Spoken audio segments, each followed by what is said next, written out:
We've also added some new selection features that make it easier to both select sounds as well as the particular events corresponding to those sounds. The first thing is that we've changed the way you select particular sounds so that you can hit a particular pad without causing that pad to sound. The default behavior, for example, if I hit the snare drum, will be that you hear the snare drum.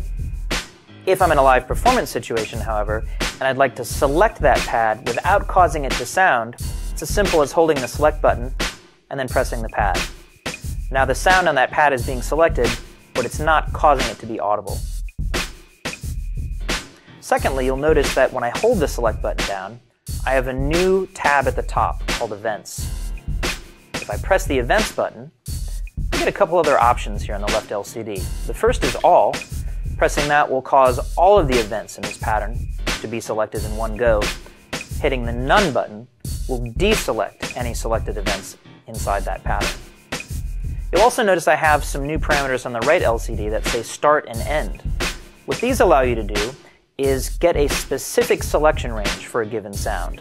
So you're only selecting particular events. If I hit my snare drum again, for example, the first thing you'll notice is that it will immediately select all the events on that snare drum track. I can now use these two knobs to hone in on a particular selection range.